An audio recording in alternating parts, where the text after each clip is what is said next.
All right, in this video, I want to answer the question, what's the best way to protect ourselves from getting into a relationship with a narcissist? And the reason why this is so important is because a true narcissist is really good at hiding who they are, right? They're really good at pretending and giving you lots of attention and affection in the beginning. But once they've hooked you in, once they know you have feelings for them, things will slowly start to shift, won't they? And they will begin to belittle you and demean you and try to chip away at your self-worth. And if you haven't learned about their playbook ahead of time, it's really easy to default to thinking, maybe I did something to cause them to mistreat me, right? Maybe I am too needy. Maybe it is my fault that they're mistreating me. And I never want you to think that. But before we get into that, we have to answer a quick question. What even is a narcissist? Because that's an important question. It's extremely important we know the warning signs of narcissistic behavior in order to protect ourselves. And it's extremely important that we are careful not to label everyone who is self-centered or emotionally immature as a narcissist. The highest estimates from professionals and doctors say that narcissistic personality disorder, meaning true narcissists, represent about 5% of the population. Still a lot of people. But in today's culture, it seems like we are using that word to label a lot of people that may or may not be actual narcissists. And I just think it's important to remember, labeling people isn't the goal. I don't care if they're actually a narcissist or not. Most narcissists aren't going to the doctor to get diagnosed, right? So I don't care about the label, I care about how they treat you. Regardless of whether someone is actually a narcissist or not, we know self-centeredness and disrespect and arrogance and pride and violence and demeaning someone, calling them names, refusing to take accountability or repair conflict.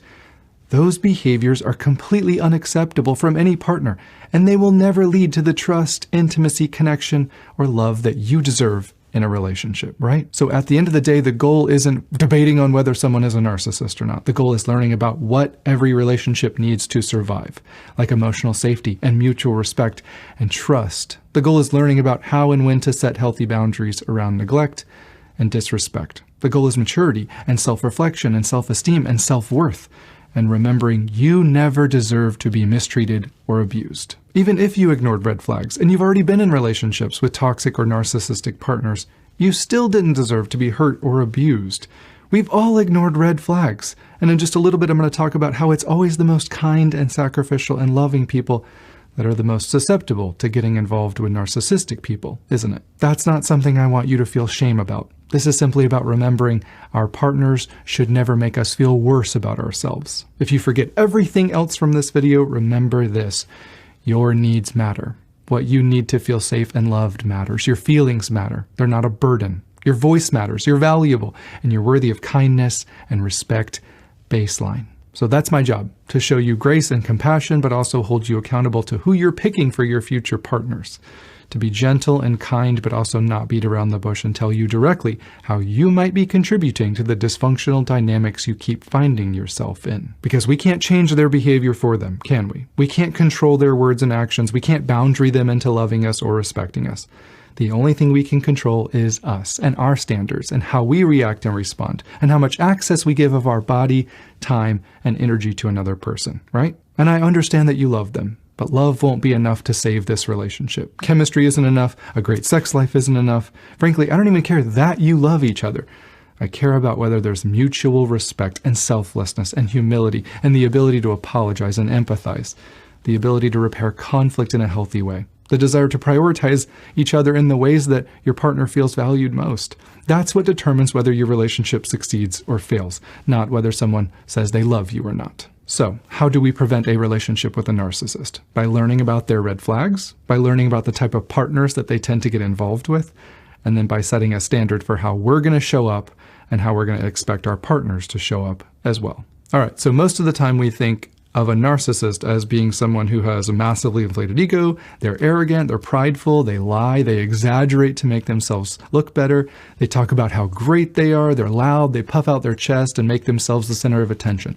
And that is one type of narcissist. But there's another type that is less obvious, but just as dangerous, and that's the covert narcissist. The covert narcissist still has the ego, they're still prideful, they still lie, and they still need attention and admiration, but they go about getting it in a little bit of a different way. They're much more likely to take on the role of the victim. Everybody's out to get me. Nobody understands me. Nobody cares about me or appreciates me. Everyone always leaves me. They tend to get with partners who are more caregiving in nature, someone who wants to save them from their pain, someone's really good at empathizing and wants to help them heal. But the narcissist ends up creating a toxic environment where they start accusing you of things that you never did or thought about doing. They're passive aggressive. They give you the silent treatment to punish you. And if you ever challenge them on any of it, they will play the victim and say, see, you never loved me. If you loved me, you would do X, Y, and Z. Everything always comes back to them in some way. If you were excited about a promotion you got, they would figure out a way to make you feel small and remind you that without them, you wouldn't have gotten it. They will never pass up an opportunity to remind you of past failures, to rob you of current joy. And any type of narcissist is the best example of complete self-centeredness. After the love bombing phase, they are completely uninterested in your preferences or desires. You are there to care about them. You are there to shine the light on them, not the other way around. The only time that they will care about you or show you love is if it serves them to do so. They will treat you one way in public and a completely different way when you're alone together. The true narcissistic person is living in a fantasy world. It's a personality disorder. And the craziest thing is, they actually subconsciously oscillate between thinking they're the greatest person in the world and also feeling deep shame and self-hatred. And the way they handle those insecurities is by projecting them onto you. They aren't weak, you are. They don't need to feel shame, you do, because you're stupid and ugly and worthless. All those terrible things they say to you are simply a way to prevent them from feeling them inside themselves. Now, of course, that doesn't justify any of it. We should never tolerate anyone talking to us like that. I don't care if it's a parent, partner, or boss. You never deserve for someone to call you stupid or worthless or ugly or any other name. You don't deserve to be yelled at, cursed at, or touched when you don't want to be touched. But the true narcissist doesn't care about that because they are living in denial, where they are entitled to do whatever they want to whoever they want. They don't care that they're a walking double standard. I mean, just think what would happen if you treated them with even an ounce of the disrespect and contempt and disgust that they treat you with. You would never get away with that. So this is a good time to remember it's not a good idea to call out the narcissist or even get in arguments with them, because that could result in narcissistic rage, and I don't trust them not to hurt you. The most important thing we need to remember is to always stay safe. If you aren't capable of having a safe conflict with them, you shouldn't be in a relationship with them. And I would beg you to get professional help to figure out how to navigate this and possibly get out. Because they will never try to understand you, will they? The narcissist is forever the victim. It might be their greatest tell. Nothing is ever their fault. They never take accountability for anything. And even if they said that they were wrong, they will phrase it as, oh, I guess I was wrong for trusting you. Or I guess I was wrong for being so nice. See, I'm always the one that gets taken advantage of. Or if you actually caught them in a lie, they will shame spiral and manipulate you by saying, oh, I guess I'm the worst partner ever. I can't ever make a mistake. I can't do anything right. You hate me. Just go ahead and leave. I know you want to. And you'll end up comforting and apologizing to them, even though you were the one mistreated. Because they won't take responsibility. They can't make a mistake, because that would shatter the fragile ego in the fantasy world that they've created. They will blame shift and tell you that you're the reason they mistreat you. It's always you. You're too sensitive. You're too needy. You're just overreacting again. They are the judge of whether you're allowed to feel a certain way. They have no capacity for real empathy. Now, they can fake it and say the right words to appease you to get you to stay a little longer. But there will never be any follow-through, and eventually they'll be right back to gaslighting, invalidating, or devaluing you. I never said that. You're really going to make a big deal about that? I was just kidding. Can't you take a joke? Gosh, I thought you were smarter than that. And even more strange, even though they are highly critical of you and everything you say or do, they will never tolerate constructive feedback or criticism from you, will they? They will lash out and punish you if you questioned their judgment. After all, they're the smartest person in the room. They essentially have the emotional maturity of a toddler, and this is one of the things they will always throw a temper tantrum about. They are also very controlling and manipulative by nature. The guilt tripping, the intimidation, the bullying, the threats. If you really loved me, you would do blank. It's all designed to use you to get what they want. They have a deep fear of being controlled, so the only way to prevent that is to manipulate you first. But they also aren't stupid. They've studied you. They know your vulnerabilities. They know your triggers, and they plan to use them against you. So they will push you just to get a rise out of you. They will lie or accuse or belittle you or bait you into a fight until you explode. Why?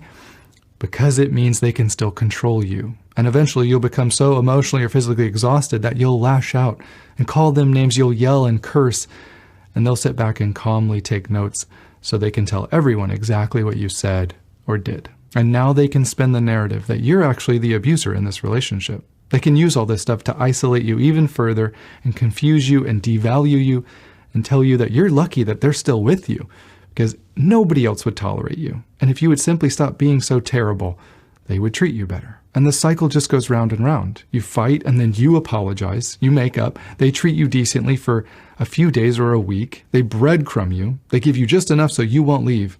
And this is part of the destructive cycle. They've created such a barren wasteland for intimacy and connection that all they have to do is treat you with human decency for one day and you think, wow, they're being so nice to me. No, it's just that when you have been deprived for so long, even the bare minimum feels like love. That's why you feel so confused all the time. You're confused why they treat you this way, but you're also confused why you can't seem to leave. You wonder if there's something wrong with you.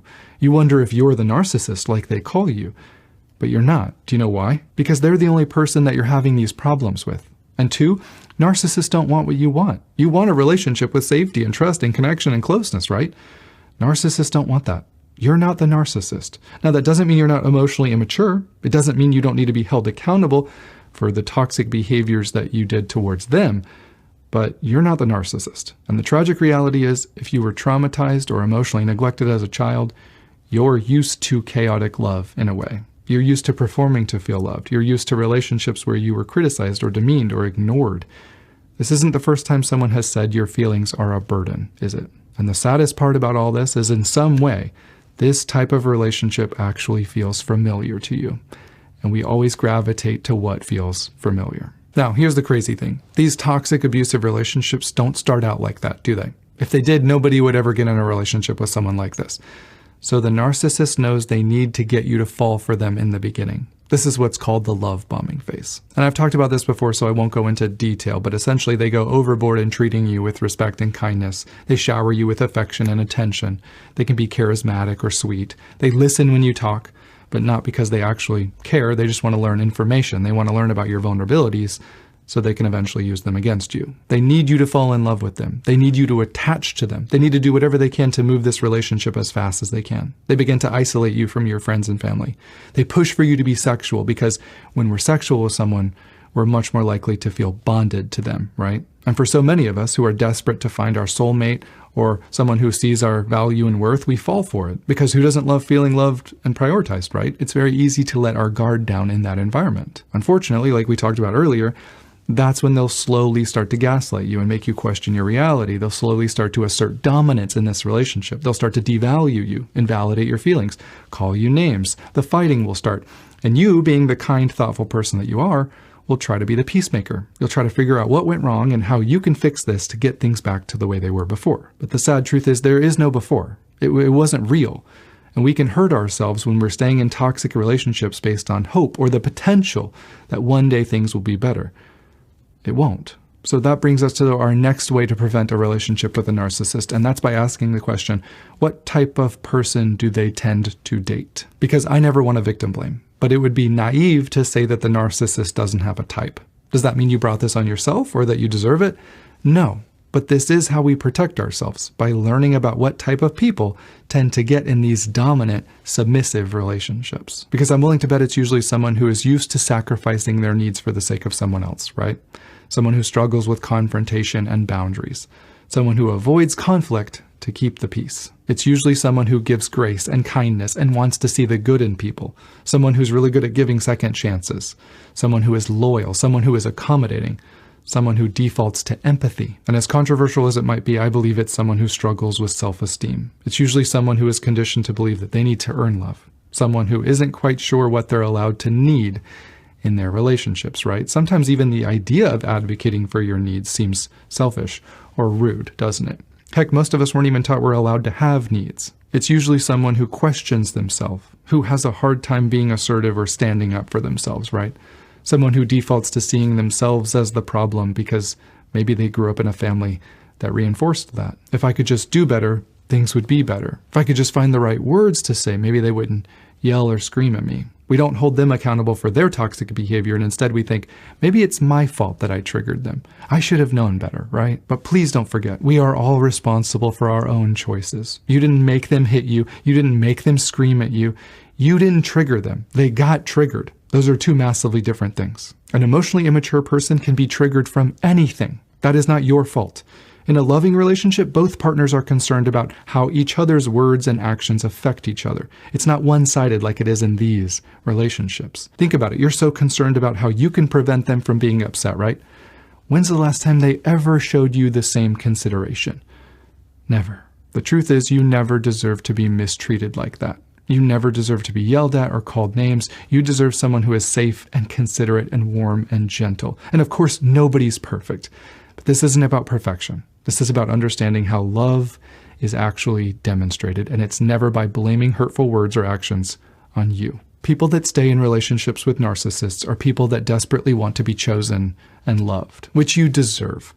But those people that stay in toxic situations tend to have a fear that if they stood up for themselves, they would be abandoned, right? So we think, I can fix this. I can just learn to walk on eggshells. I can just do better, and then they'll see me as being worthy of respect. But at the end of the day, we're looking for love and validation from someone who has no capacity for either. And isn't it wild that another reason we stick by their side is because we feel like if we left, we would be abandoning them, don't we? And yet, nothing could be further from the truth. They pushed you out of their life. You gave them chance after chance after chance, and they continued to be an unsafe, destructive partner. And the other reason we don't leave is because we have subconsciously created the same traumatic cycle of our past in the hopes that we can heal it in our present. We had a dysfunctional relationship with someone in our past, and we think, maybe if I can heal this current dysfunctional relationship, I will feel less anxious, or less stressed, or less unlovable. But that's not the way to heal. You never heal in the same environment that made you sick. They will never stop trying to manipulate or control you.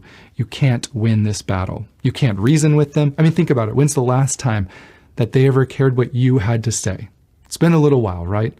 That's because you can't have a healthy disagreement with an emotionally immature person. The nicer you are, the more joy you find in the world, the more they will try to bring you down to their level of self-hate and shame and misery. You cannot save them with your love. You cannot heal them. You can't rescue them from their pain. They are essentially drowning, and they're trying to take you down with them. This type of dynamic is not sustainable in the end. They will discard you or outlast you. You will eventually distance yourself in some way, or you will go crazy and probably get sick from all the stress and cortisol your body is producing because it's constantly in fight or flight, isn't it? Your anger and your confusion and your outbursts are a sign that your body is trying to tell you something's wrong. You're being mistreated, possibly even abused. They're signals that something is off. Something needs to be reset. Even if you can't leave at this moment, or you have kids with this person, you still need to reset, disengage, detach to get safe and breathe and rest. And I understand all this can be really depressing and hard, but so are these relationships. They're really hard on you, aren't they? And I just want to do anything I can to prevent that pain from happening to you or someone else down the line. So how do we do that? By getting clear on what we deserve as soon as possible, by learning about and facing our fears of abandonment, by practicing self-awareness and accountability and being compassionate towards who we had to become in order to cope or stay safe or feel loved as a child or teen, by learning about and honoring that little boy or little girl who is still inside of you, learning about what they had to do to protect themselves, and learning about what they deserve in their romantic relationships. By asking ourselves, how would I feel if my child grew up to be with someone like my partner? And if that sparks rage in you, that's a wake-up call, because you deserve that same respect and kindness that your kid does, don't you? So learn to face your fear of conflict, face your fear of disappointing people. Learn to love yourself again, forgive yourself, learn to enjoy life again. Learn to not rely on someone else to validate your own worth and value. Get clear on your standards, your boundaries, how you're going to show up in your relationships, and what you're going to tolerate and not tolerate when it comes to someone else's behavior.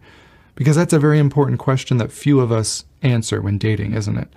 And the reason I didn't answer it was because I never had an answer for what I would do if they just disregarded all those things. Because the truth is, for most of you, setting boundaries will be terrifying. Your body will start shaking, your heart will race, you will struggle to get the words out.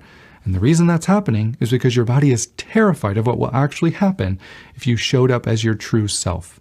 Your body's terrified of what will happen if you were honest about how you're actually feeling. And I'm just telling you, it's always easier to abandon yourself so you're not abandoned by others. But it's not easier in the long run, is it? So do me a favor and face that fear. Because sometimes the person who is the most hard on us is ourselves, isn't it?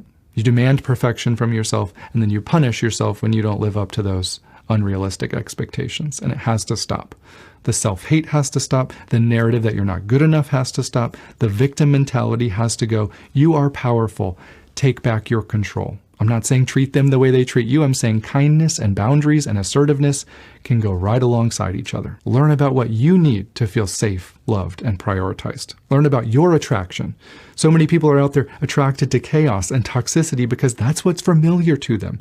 Safety and selflessness feel foreign, and you actually won't trust someone who treats you right because subconsciously you think, something must be wrong with them. Or you think one day they're going to realize I'm not so great. So it's probably best that I just stick with partners who are emotionally unavailable and shallow and don't treat me right.